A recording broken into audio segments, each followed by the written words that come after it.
Trigonometry में इसकी त्रिकोणमिति जो है किस प्रकार से ये वैदिक मैथमेटिक्स यूजफुल है, राइट।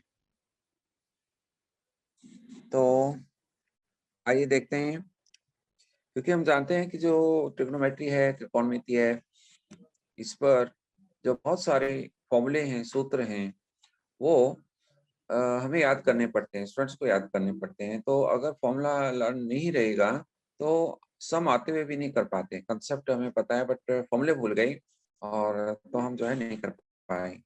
तो हम क्यों ना ऐसा कुछ करें कि हमें फॉर्मूले जो है इसके लर्न ड्राइव करें, स्टूडेंट्स को कोई प्रॉब्लम ना आए समझने में भी और याद करने में भी।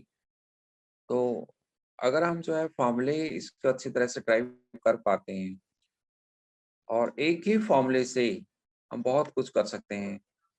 जो हमारे एक वैदिक मैथमेटिक्स का एक सूत्र है उद्धव त्रिविक्रम, तो हम बहुत कुछ कर सकते हैं उससे।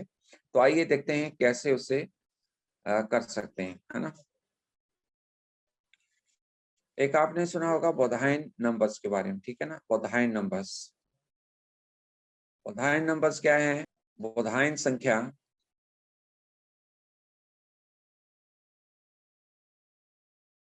बोधायन संख्याएं क्या है? किसी को है आइडिया बोधायन संख्या?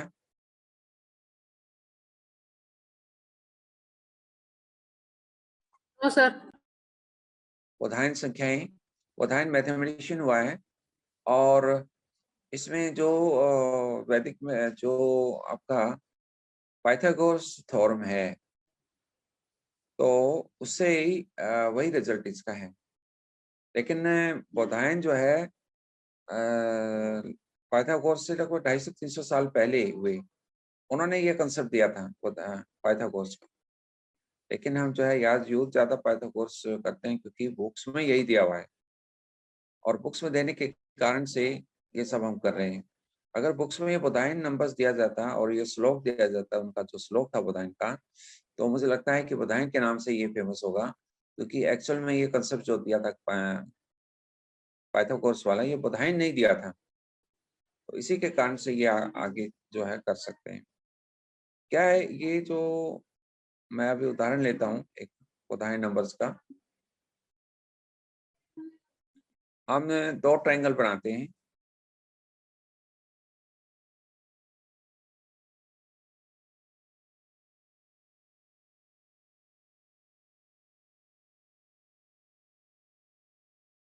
मान लीजिए यहाँ पर हम जो है एंगल ए नाम दे देते हैं या थीटा दे देते हैं या कुछ भी नाम दे देते हैं। एक्यूट एंगल ए, ये है बी और ये सी, और ये डी है और ये ई है और ये एफ है।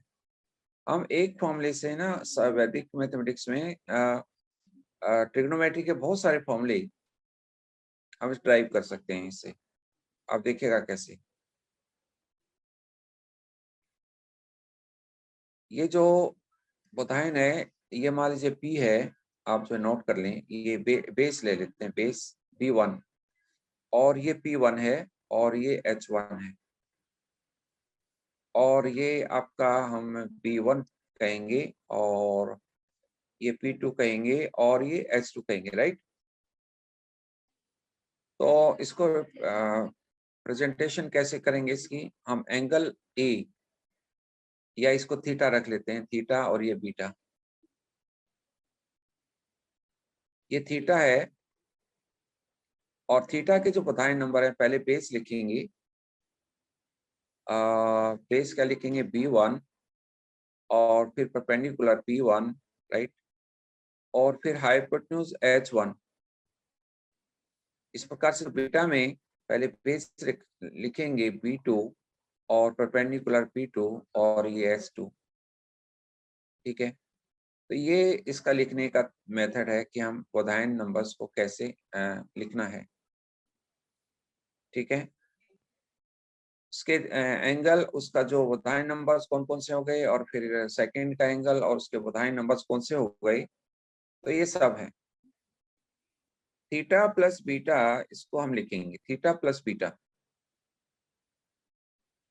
थीटा प्लस बीटा अगर एंगल हो, यानी अभी हमें पता है कि थीटा अगर ये एंगल है तो P1 P1 और H1 इसके बधाई नंबर हैं। बीटा एंगल है तो उसके B2 P2 और S2 बधाई नंबर हैं। तो हमें वो एंगल बताने हैं, वो बताना है बधाई नंबर जिसका दोनों का सम आ जाइए। Theta plus beta, theta plus beta अगर आ गया तो उसके बधाई नंबर्स क्या होंगे ये देखना है। तो उसका फॉर्मूला क्या है वो देख लेंगे, और ये आगे इससे ट्रिग्नोमेट्री के फॉर्मूले ड्राइव करने में बहुत हेल्प मिलेगी। यहाँ पर हम बेस लेंगे इस एंगल का, इस एंगल का बेस लिया, और हम जो है बेस में क्या करेंगे, ये फॉर्मूला आपका वर्टिकली एंड क्रॉस वाइज यहाँ पर लगेगा। Vertically and cross wise, right, vertically and cross wise, ठीक है ना, vertically and cross wise base लेंगे। तो इसका जो बेस निकालना कैसे निकालेंगे, हम दोनों को वर्टिकली मल्टीप्लाई कर लेंगे। वर्टिकली मल्टीप्लाई करें, क्या हुआ, वर्टिकली मल्टीप्लाई करेंगे तो B1 B2 और माइनस P1 P2। तो माइनस क्यों करेंगे तो ये भी बताऊंगा मैं। तो ये किया हमने B1 into B2 minus P1 into P2। ये एंगल अगर प्लस है यहाँ तो अल्टरनेट पर करेंगे तो यहाँ माइनस होगा और यहाँ प्लस हो जाएगा। ये इसका प्रभाव रहेगा, राइट। ये एंगल का डिसाइड करने का हमारा है, अल्टरनेट पर ये साइन चेंज हो जाएंगे। और यहाँ पर तो वर्टिकली मल्टीप्लाई किया हमने बेस में, अब निकालना है P। P कैसे निकालेंगे, क्रॉस वाइज मल्टीप्लाई करेंगे, क्रॉस वाइज मल्टीप्लाई करेंगे तो क्या होगा, पहले ये वाला करेंगे, ये वाला वन फर्स्ट टाइम ये है आपका B2 P1, B2 P1 और plus okay P2 P1, P2 P1, ये हो गया, ठीक है। क्रॉस वाइज करेंगे, बेस के लिए वर्टिकल किया था और यहाँ पर हमने क्रॉस वाइज किया है। और H कैसे निकालना है, इन दोनों को मल्टीप्लाई करेंगे, H1 H2 ये। तो मुझे लगता है ये क्लियर हो गया आपको, है ना, ये क्लियर हो गया है ना। Yes sir. क्लियर टू, जी ओके सर। ओके। जी सर। तो फॉर्मूला मुझे लगता है आपको क्लियर हो गया है, एक बार फिर भी आप देख लीजिए ताकि आपको क्लियर हो जाइए। इसकी प्रैक्टिस करेंगे अब थोड़ा सा, कहाँ कहाँ ये अप्लाई किया जा सकता है और इसको हम आगे देखेंगे। तो अब देखिए यहाँ पर मैं आपको ये दो ट्रायंगल बनाता हूँ, राइट।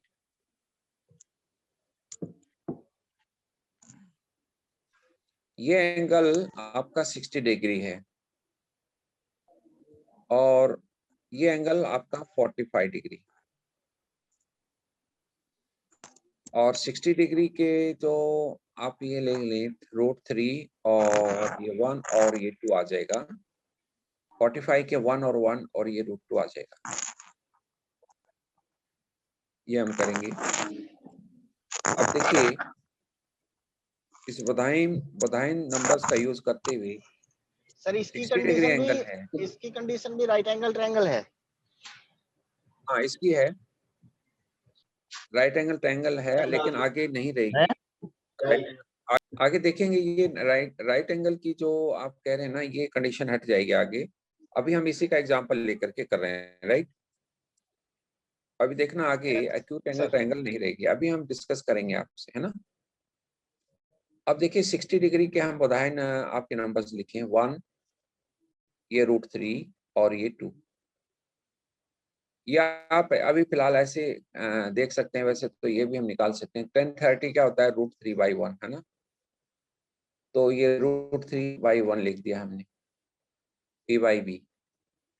और 30 जो 45 डिग्री है, 45 डिग्री है, और 45 डिग्री के इसके आप लिखिएगा क्या हो जाएंगे, 1 1 और ये √2, राइट। चलो आइए 1030 की वैल्यू हाँ अभी 60 और 45 ले रहे हैं, 1030 सॉरी, हाँ 1/√3 है, तो हमने ये 60 लिखा है, हमने यहाँ पर 60 आना चाहिए ना, है ना, ये 60 है, राइट, ठीक है, यहाँ 1060 की वैल्यू है, राइट, क्लियर है ना, क्योंकि हम 60 लिख रहे हैं, गलती से 30 लिखा गया था, राइट। तो अब देखिए 60 + 45 करें तो क्या बना, एंगल अगर प्लस किए हैं तो क्या बनेगा बेस, बताइए आपका। पहले क्या करते हैं, वर्टिकली मल्टीप्लाई, तो क्या होगा 1 माइनस, वर्टिकली मल्टीप्लाई करें 1 × 1 और 1 माइनस √3 को 1 से किए तो ये आ गया, बेस आ गया, राइट, क्लियर हो गया ना। और परपेंडिकुलर में क्या करें, क्रॉस वाइज करेंगे तो क्या हो जाएगा, पहले √3 हो जाएगा और +1 और फिर 2√2 हो जाएगा, ओके, क्लियर हुआ। +1। तो आइए हम इससे सारी वैल्यू फाइंड आउट कर सकते हैं यहाँ पर। साइन 105 की वैल्यू क्या हो गई, बताइए जरा, साइन 105 की वैल्यू क्या आ गई यहाँ से, 1 - √3/2√2। ये बी है आपका, ये पी है, ये एच है, √3 + 1/2√2। Yes, √3 + 1/2√2, right. cos 105 की क्या होगी, 1 - √3/2√2।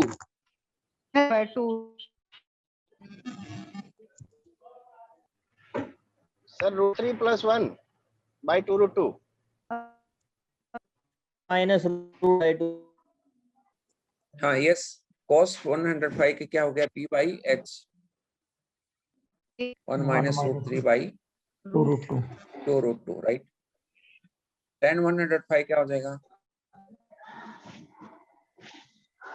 p/b क्या हो जाएगा, √3 + 1 divided by 1 ठीक minus है ना, yes यस। इसी प्रकार से आप cos 105 की फाइंड आउट कर सकते हैं, आपका कर सकते हैं कोसिकेंट 105 की आप कर सकते हैं, राइट, सेकंड 105 की आप कर सकते हैं और कोटेंजेंट 105 की आप कर सकते हैं, राइट, कर सकते हैं ना भी यहाँ पर। yes sir यानी एक फॉर्मूले से आप सारी वैल्यू फाइंड आउट कर सकते हैं। आप यहाँ देख रहे हैं एक ही फॉर्मूले से सारी वैल्यू आ गई। अब आप देखिए इसमें आप 15 की भी निकाल सकते हैं, इससे 15 की कैसे, 60 - 45, 60 एंगल क्या हो गया 60 और -45 डिग्री, ये तो इसमें क्या हो जाएगा, यहाँ माइनस हुआ है तो यहाँ क्या हो जाएगा प्लस, और यहाँ क्या हो जाएगा माइनस, है ना, यहाँ प्लस आ गया, ये 1 - √3 और ये माइनस आ जाएगा यहाँ पर, राइट, क्लियर है ना। आपका बेस में क्या आ गया, 1 + √3 आ जाएगा, और मुझे लगता है ये क्लियर हो गया होगा आपको। तो आप ये सारी वैल्यू निकाल सकते हैं ना, साइन 15 भी यहाँ से आ जाएगी, साइन 15 की वैल्यू क्या होगी, p/h होती है, तो ये √3 - 1/2√2, cos 15 की क्या हो गई 1 + √3/2√2, tan 15 की सर क्या हो गई, ये 2√2 का साइन चेंज नहीं होगा, 2√2 वाला साइन चेंज नहीं होगा ना, ये मल्टीप्लाई करना है, ये हमेशा 2√2 रहेगा ये, क्योंकि 2√2 हमेशा मल्टीप्लाई अच्छा, होगा ये दोनों। 2 लास्ट वाला साइन में कोई चेंज प्लस से ही रहेगा हमेशा। ये तो हमने देखो 1 माइनस हो गया ना यहाँ पर, ये हमेशा मल्टीप्लाई करना है, ठीक है सर, ठीक है ना।